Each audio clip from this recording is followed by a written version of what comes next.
Hello friends. तो जिसके पहले अपन ने एलिमेंट्स ऑफ ग्रुप 16, 17, 18 का क्या देखा था, atomic and ionic radius, ionisation enthalpy, electronegativity और इलेक्ट्रॉन गेन एंथैल्पी आज अपन देखेंगे। तो एटॉमिक और आयोनिक रेडियस मतलब अपन क्या जा रहे हैं, लेफ्ट टू राइट, है ना, लेफ्ट टू राइट जा रहे हैं। तो क्या होता है, इलेक्ट्रॉन इंक्रीज होंगे तो force of attraction between this centre मतलब nucleus and last valence electron increases. Force of attraction increase होगा तो डिस्टेंस क्या होगा, लेस। मतलब लेफ्ट टू राइट जाते हैं पीरियोडिक टेबल में तो एटॉमिक और आयोनिक रेडियस क्या होती, डिक्रीज होती। और ऊपर से नीचे मतलब टॉप टू बॉटम मतलब आपका पहला कौन सा, ऑक्सीजन, और नीचे जाएंगे तो कौन सा आपका पोलोनियम। तो इसका number of newer shell will be added, तो डिस्टेंस क्या होते जाएंगे, ऑटोमेटिकली इंक्रीज होते जाएगा। तो क्या होंगे, atomic and ionic radius increases when we goes from top to bottom. कोई भी एलिमेंट 16 ग्रुप का है, 17 या फिर 18 का है। आयोनाइजेशन एंथैल्पी ऊपर से नीचे जा रहे हैं, स्ट्रॉन्ग में जो बॉन्ड था वो क्या होते जा रहा, कम होते जा रहा, मतलब डिस्टेंस बढ़ते जा रहा, तो फोर्स ऑफ अट्रैक्शन कम होते जाएगा तो अपने को removal of one electron it is means ionisation enthalpy, तो क्या होते जाएंगे, कम होते जाएंगे, मतलब अपने को एनर्जी कम लगेंगे। नेक्स्ट इलेक्ट्रोनेगेटिविटी में दो मतलब ऐसे बहुत सारे हैं, लेफ्ट टू राइट जाएंगे तो इलेक्ट्रोनेगेटिविटी क्या होती जा रही है, इंक्रीज। यहाँ पे कार्बन की भी आप देख सकते हो 2.5, इसकी 3.5 और इसका 4 है इलेक्ट्रोनेगेटिविटी। मतलब electronegativity increases when you goes from left to right in a periodic table. But what about the, लेकिन ऊपर से नीचे जाएंगे तो इसकी ज्यादा है, इसकी मतलब 16 वाला कौन सा आपका ऑक्सीजन है, सल्फर है, तो इसकी इलेक्ट्रोनेगेटिविटी क्या होती जा रही है, कम होती जा रही है। ठीक है, ये भी बहुत ही सिंपल है।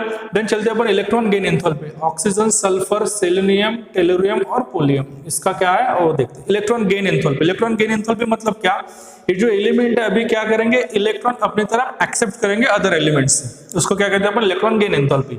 उसको मैं रिप्रेजेंट करता है एम से। ये क्या करेंगे, इलेक्ट्रॉन गेन करेंगे। ऑलवेज हमेशा एक बात ध्यान में रखना, कौन सी, जब इलेक्ट्रॉन अपन क्या करते हैं, एक्सेप्ट करते हैं, तो एरो के लेफ्ट हैंड साइड में एम के ऊपर में कौन सा चार्ज आएगा, नेगेटिव चार्ज। ये मेटल नहीं है, ये एलिमेंट का सिंबल है। ओके, और यहाँ पे क्या होती है, एनर्जी रिलीज होती है।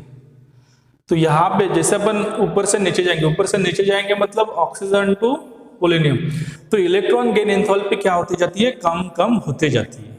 ठीक है, इसकी इलेक्ट्रॉन गेन एंथैल्पी माइनस में 33 है और इसकी गेन एंथैल्पी -349 है। तो यहाँ पे थोड़ा सा एनोमलस बिहेवियर है, उसका मैं आपको समझा के दे देता। लेकिन आपको क्या याद में रखना है, electron gain enthalpy less negative when we goes from top to bottom. यहां तक क्लियर है। देन यहाँ पे कौन से एलिमेंट आपके, फ्लोरीन है, क्लोरीन है, ब्रोमीन है, आयोडीन है और एस्टाटाइन है। तो सेम यहाँ पे सेम वही रहेगा, क्या रहेगा, सेम कि electron gain enthalpy become less negative when you goes from top to bottom. Less negative मतलब कम होते जा रही है। यहाँ पे -246 समथिंग कुछ तो भी है, तो कम होते जा रही दिख रही है। यहाँ पे -33 और यहाँ पे -349, तो ये ज्यादा तो कम होते जा रही है। लेकिन बात करते हैं अपन फ्लोरीन और क्लोरीन की और ऑक्सीजन और सल्फर की, तो इसकी इलेक्ट्रॉन गेन एंथैल्पी कम है एज कंपेयर टू इससे। व्हाई, तो इसके लिए क्वेश्चन है, why the oxygen having a electron gain enthalpy lesser than the sulfur। ठीक है, तो इसका जो आंसर है बहुत ही सिंपल आंसर है। तो आपको क्या देखना है, आप देख सकते हो ऑक्सीजन का एटॉमिक नंबर है 8। ओके, देन पहले शेल में 2 वैलेंस इलेक्ट्रॉन है, तो सेंटर यहाँ पर है 2 और सेकंड इसमें 6 इलेक्ट्रॉन। ठीक है, तो यहाँ पे क्या होता है, due to the smaller size, इसका साइज कम होने से, किससे कम है, सल्फर से कम है।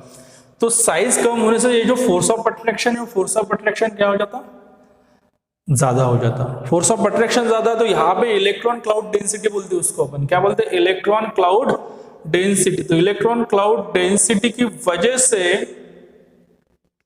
ये क्या नहीं करता, दूसरे इलेक्ट्रॉन को अपनी तरफ एक्सेप्ट करने नहीं देता। कौन, किसकी बात चल रही है, ऑक्सीजन की और इसमें फ्लोरीन की। तो इसीलिए इसकी ऑक्सीजन के इलेक्ट्रॉन गेन एंथैल्पी कम है, किससे कम है, सल्फर से। तो क्या आंसर है, स्मॉलर साइज, और सेकंड क्या बताया मैंने, electron cloud density due to the distance from this centre of nucleus and this last valence electron. Electron cloud density ज्यादा तो इलेक्ट्रॉन आएगा क्या, नहीं आएगा। तो यही सिंपल बेसिक रीजन। ठीक है, सेकेंड इलेक्ट्रॉन गेन एंथैल्पी के बाद में एक कांसेप्ट मैं आपको बताता, डिसोसिएशन एंथैल्पी। डिसोसिएशन एंथैल्पी मतलब क्या, सेपरेशन ऑफ आयन, है ना, आयन को सेपरेशन करने के लिए। मान लो कि आपका सोडियम है और इसको सेपरेट करना है तो क्या हो जाएगा, Na पॉजिटिव हो जाएगा, या फिर NaCl है तो Na पॉजिटिव Cl नेगेटिव। तो डिसोसिएशन ऑफ आयन या फिर सेपरेशन ऑफ आयन, जितनी एनर्जी लगती है, जितनी अमाउंट में अपने को एनर्जी लगती है, उसको अपन क्या कहते हैं, उसकी डिसोसिएशन एंथैल्पी कहते हैं, कि दो एलिमेंट को या फिर दो एटम को रिमूव करने के लिए कितनी एनर्जी लगती है। ओके, तो डिसोसिएशन ऑफ एंथैल्पी में एक जो मेन कंसेप्ट है वो किसके ऊपर दिया है आपको, 17 ग्रुप के ऊपर दिया है, कि डिसोसिएशन एंथैल्पी में क्या बोलते हैं कि सबसे कम एनर्जी जिसको लगेगी वो जल्दी क्या हो जाएगा, डिसोसिएट हो जाएगा। तो जिसको मतलब, तो यहाँ पे आप देख सकते हो फ्लोरीन है, क्लोरीन है, ब्रोमीन है, आयोडीन और एस्टोडीन। एस्टोडीन का कुछ नहीं है अपने को, हैलोजन डेरिवेटिव ऑफ अल्केन में अपन ने एक कंसेप्ट लिया था कि मिथिल आयोडाइड, ये क्या है, सबसे कम डिसोसिएशन एंथैल्पी क्या करता है, शो करता है। वो क्यों करता है वो अपन देखते हैं, और कौन से एलिमेंट में या फिर कौन से मॉलिक्यूल में डिसोसिएशन एंथैल्पी क्या है, कम है, वो आज अपन देख लेते हैं। डिसोसिएशन एंथैल्पी स्ट्रॉन्ग बॉन्ड रहेगा तो उसको डिसोसिएट करने के लिए ज्यादा एनर्जी लगेगी, बहुत ही सिंपल कंसेप्ट। और यदि बॉन्ड वीक रहेगा तो डिसोसिएशन करने के लिए एनर्जी क्या लगेगी, कम लगेगी। तो देखते हैं। ओके, तो फ्लोरीन, फ्लोरीन है ना, fluorine, fluorine again gases element है, और गैसेस एलिमेंट कौन से फॉर्म में रहते हैं, कंबाइन। तो फ्लोरीन, फ्लोरीन क्या देखते हैं, मतलब एक फ्लोरीन दूसरे फ्लोरीन के साथ में कंबाइन होता है और क्या मिलता है, F2 मॉलिक्यूल। ओके, फ्लोरीन के बाद में कौन सा आपका क्लोरीन, क्लोरीन, फिर कौन सा आपका ब्रोमीन, ब्रोमीन, और लास्ट में कौन सा आपका आयोडीन, आयोडीन। तो डिस्टेंस ज्यादा बढ़ गया, बॉन्ड जो स्ट्रॉन्गर बॉन्ड था वो कम हो जाएगा। डिस्टेंस बढ़ गया मतलब मैं आयोडीन की बात कर रहा है ना, डिस्टेंस बढ़ रहा तो जो फोर्स ऑफ अट्रैक्शन है न्यूक्लियस का लास्ट वैलेंस इलेक्ट्रॉन को क्या रहेगा, कम रहेगा। तो ये क्या करता है, आयोडीन, आयोडीन बहुत ही वीक, क्या बोलते हैं, वंडरवॉल फोर्सेस क्या करता, फॉर्म करता। वीक वंडरवॉल फोर्सेस तो इजीली क्या होता है, डिसोसिएट। तो इन चारों में से सबसे कम डिसोसिएशन एंथैल्पी कौन से एलिमेंट की है, आयोडीन, मतलब I2 मॉलिक्यूल की डिसोसिएशन एंथैल्पी कम। क्वेश्चन ये नहीं है, क्वेश्चन ये है कि ठीक है, क्लोरीन, क्लोरीन, हाँ यहां पे लिख लेता, क्लोरीन, क्लोरीन, फिर आता ब्रोमीन, ब्रोमीन, फिर आता फ्लोरीन, फ्लोरीन। तो क्वेश्चन है कि सबसे स्ट्रॉन्गर डिसोसिएशन एंथैल्पी कौन, अभी ये राइट सीक्वेंस में है, पहले भी राइट ही सीक्वेंस में था, लेकिन सबसे, तो आंसर ये कि सबसे डिसोसिएशन एंथैल्पी किसकी कम है, तो आयोडीन, ये क्या है करेक्ट आंसर। लेकिन क्वेश्चन ये नहीं पूछते हो, क्या क्वेश्चन पूछते हैं, why the dissociation enthalpy of chlorine is 242.6 kilojoule per mole and this one is the 158.8 kilojoule per mole। Question ये है कि फ्लोरीन, फ्लोरीन की जो डिसोसिएशन एंथैल्पी 158 है और इसकी जो डिसोसिएशन एंथैल्पी 242.6 किलोजूल पर, मतलब इसकी डिसोसिएशन एंथैल्पी कम है, किससे कम है, तो क्लोरीन, क्लोरीन से, तो वाई, ये क्वेश्चन। ठीक है, तो फिर से इसका जो रीजन है, रीजन सेम, यहाँ पे ऑक्सीजन लेते हो, अभी मैं क्या लूं, फ्लोरीन लूं। ठीक है, फ्लोरीन का सेम, यहाँ पे 2 वैलेंस इलेक्ट्रॉन पहले शेल में और लास्ट वैलेंस शेल में 7 valence electron. Due to the smaller size the force of attraction between this centre and last valence 7 electron it is too much higher. Force of attraction ज्यादा हो रहा है, इतना ज्यादा हो रहा कि ये क्या होगा, इतना ज्यादा हो रहा कि जितना ज्यादा फोर्स ऑफ अट्रैक्शन उतना ज्यादा क्या होगा, रिपल्शन, है Newton's third law of motion, to every action there is equal and opposite reaction, वो वाला लॉ यहाँ पे अप्लाई। फोर्स ऑफ अट्रैक्शन बढ़ गया, अपना भी वैसी है, अपना कैसे, अपनी फ्रेंडशिप होती ज्यादा गहरी होती तो जल्दी ही क्या होती है, ब्रेक होती है, ये बात भी हमेशा ध्यान में रखना। तो वैसे ही फोर्स ऑफ अट्रैक्शन ज्यादा हो रहा है तो यहाँ पे रिपल्शन होगा, रिपल्शन होगा तो ये क्या करता है, स्ट्रॉन्ग बॉन्ड फॉर्म न करते हुए they repel to each other, and water may be the bond formation between F molecule it is very weak rather than the chlorine as well as bromine. So that's why the dissociation enthalpy of fluorine molecule is 158.8 kilojoule पर मोल और इसकी dissociation enthalpy ज्यादा है। ठीक है, यहां तक clear है। देन नेक्स्ट टॉपिक पे आते हैं अपन, एनामलस बिहेवियर ऑफ ऑक्सीजन, दोनों भी, कौन, फ्लोरीन का भी एनामलस बिहेवियर और ऑक्सीजन का भी। तो फ्लोरीन का तो बहुत ही सिंपल है, सबसे ज्यादा इसकी जो इलेक्ट्रोनेगेटिविटी वो क्या है, हाई रहती है, 1 पॉइंट हो गया। साइज कैसे रहता, स्मॉल, 2 पॉइंट हो गया।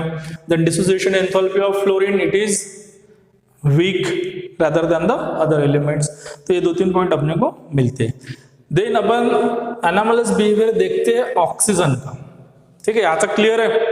क्या क्या लिया मैंने आपका, एटॉमिक और आयनिक आयनाइजेशन एंथैल्पी, इलेक्ट्रोनेगेटिविटी और इलेक्ट्रॉन गेन एंथैल्पी के बारे में बताया। ठीक है, अभी जो नेक्स्ट कंसेप्ट है वो कौन सा कंसेप्ट है, anomalous behaviour of oxygen. Anomalous behaviour of oxygen में एटोमिसिटी, देन ऑक्सीडेशन स्टेट।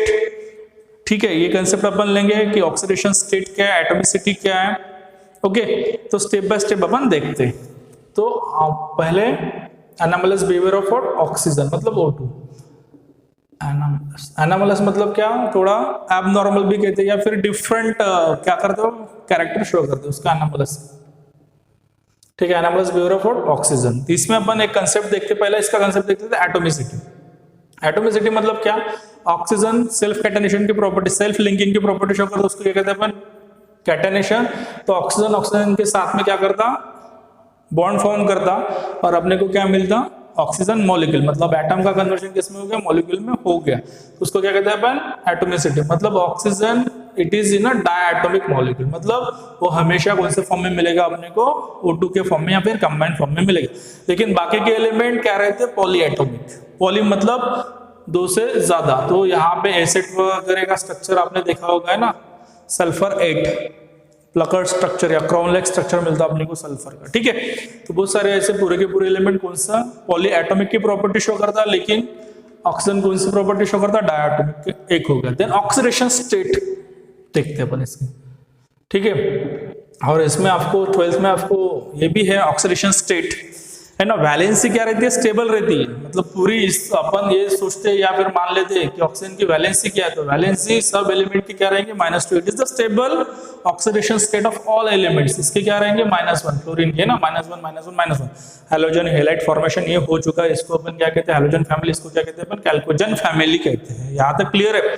लेकिन ऑक्सीडेशन स्टेट यह क्या रहती है, वेरिएबल रहती है, तो अपन कैलकुलेट भी कर सकते हैं। एक दो एग्जांपल से मैं बताता, लेकिन सबसे पहले अपन चलते हैं कि ऑक्सीजन का इलेक्ट्रॉनिक कॉन्फ़िगरेशन क्या है। तो एटॉमिक नंबर क्या है, 8 है। इलेक्ट्रॉनिक कॉन्फ़िगरेशन क्या रहेगा इसका, 1s2 2s2 2p4 है ना, 4 + 2 6 6 + 2 8 हो जाएगा। ठीक है, फिर इसका पिक्टोरियल रिप्रेजेंटेशन मतलब इसका according to the principal quantum number इसका स्फेरिकल शेप, p का डिफ्यूजर, लेकिन 3 उसके क्या रहते हैं, ओरिएंटेशन रहते हैं, P का प्रिंसिपल। ठीक है, और D का क्या रहता है, डिफ्यूजर। डिफ्यूजर के D की कितनी शेप रहते हैं, 5 shape, dxy dxz dyz dz2 dx2 -y2। Okay, तो ऐसे वो शेप में अपन क्या कहते हैं उसको, पिक्टोरियल रिप्रेजेंटेशन। तो इसके लिए एक ही अपने को स्क्वायर ब्रैकेट लगता है, इसको फिर से एक, और इसके लिए 3 स्क्वायर ब्रैकेट लगता है इसका। और इसमें कितनी इलेक्ट्रॉन फिलअप कर सकते हैं वो तो आपको पता ही है। मतलब इसकी कैपेसिटी 2 इलेक्ट्रॉन की, तो 2 इलेक्ट्रॉन अपोजिट डायरेक्शन में डाल दो। अपोजिट मतलब एक अपवर्ड डायरेक्शन, दूसरा डाउनवर्ड। यहाँ पे फिर से 2 इलेक्ट्रॉन, ये आपका K शेल है, यहाँ पे बता देता है, यहाँ पे आपका कौन सा L शेल है। ओके, अगेन यहाँ पे और एक प्रॉपर्टी अपन ऐसे लिख सकते हैं कि फ्लोरीन में क्या नहीं है, फ्लोरीन या फिर ऑक्सीजन में क्या नहीं है, डी वैकेंट ऑर्बिटल नहीं है। वो क्या, वो आपको पता चल जाएगा। ठीक है, यहाँ पे तो यहाँ पे पहले मैं इलेक्ट्रॉन फिलअप कर देता हूँ, इलेक्ट्रॉन फिलअप कर दिया है ना। यहाँ पे 4 पहले एक क्यों, according to the Hund's rules of maximum multiplicity. Okay, यहाँ पे कितने वैलेंस इलेक्ट्रॉन है, 2 वैलेंस इलेक्ट्रॉन है, तो इसकी जो ऑक्सीडेशन स्टेट है वो क्या रहेगी, 2। मतलब यहाँ पे एक इलेक्ट्रॉन भी ट्रांसफर किया तो ये क्या हो जाएगा, स्टेबल हो जाएगा। यहाँ तक क्लियर है। इसकी ऑक्सीडेशन +2 रहती है, -2 तो है ही, सबकी -2, और एक वेरिएबल ऑक्सीडेशन स्टेट शो करता है -1। ये जो ऑक्सीडेशन स्टेट है वो किसके ऊपर डिपेंड रहती है, वो दूसरे एलिमेंट के ऊपर में डिपेंड रहती है कि इसके साथ में कौन सा एलिमेंट क्या हो रहा, कंबाइन हो रहा। मतलब कौन सा एलिमेंट कंबाइन हो रहा है, तो ज्यादा हाईली रिएक्टिव एलिमेंट क्या होता है इसके साथ में यदि कंबाइन होता है तो ये प्लस हो जाएगा, या फिर इसकी भी अपन क्या कर सकते हैं, ऑक्सीडेशन स्टेट कैलकुलेट कर सकते हैं। आपके 12th में ये भी कंसिडर इफेक्टिव एटॉमिक नंबर, उसमें भी अपन क्या कर सकते हैं, ऑक्सीडेशन स्टेट। जिसकी ऑक्सीडेशन स्टेट कैलकुलेट करना उसको क्या लिखते हैं अपन, x लिखते हैं। यहाँ तक क्लियर है। इसके ऑक्सीडेशन स्टेट +2 आएंगी।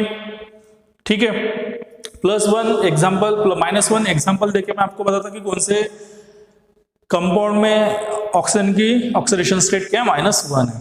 ओके, तो एनोमलस बिहेवियर, बाकी के एलिमेंट क्या शो करते हैं वो अपन देख रहे हैं। ठीक है, बाकी के एलिमेंट मतलब सल्फर का ये क्या है, एटॉमिक नंबर क्या है, 16 है। Then again what is the electronic configuration of sulphur, वही लिख लेते हैं, 1s2 2s2 2p6 कंप्लीट हो गया। सेकंड वाला शेल कंप्लीट हो गया। यहाँ पे पहला मतलब K शेल हो गया कंप्लीट, यहाँ पे L शेल।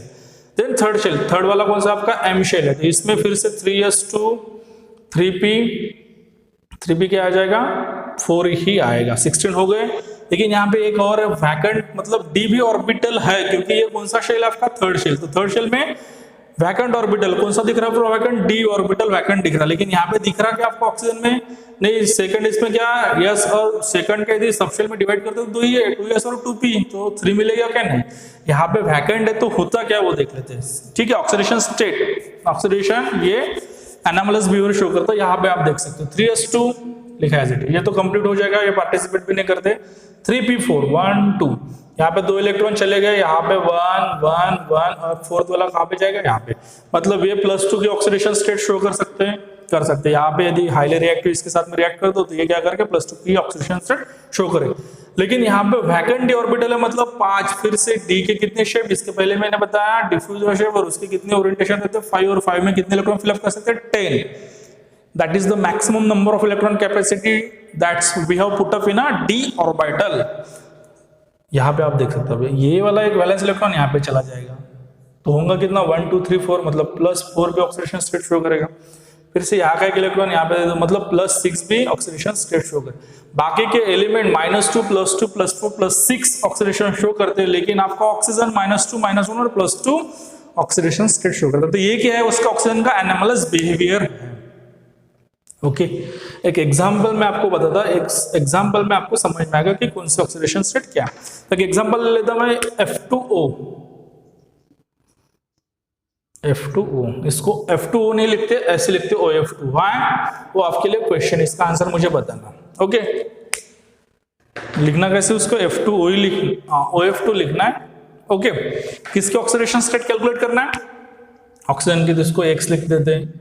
फ्लोरीन की अभी बताया मैंने आपको, क्या आ रही थी फ्लोरीन की? -1, तो प्लस का साइन यहाँ पे -1 है, तो माइनस यहाँ पे कितने मॉलिक्यूलर फ्लोरीन के? 2, तो 2 यहाँ पे =0, तो x -2 हो जाएगा =0, तो x क्या हो जाएगा? 2, मतलब +2 इसकी ऑक्सीडेशन स्टेट इस कंपाउंड में आएंगे। ओके, और एक एग्जांपल H2O का देख लेते हैं।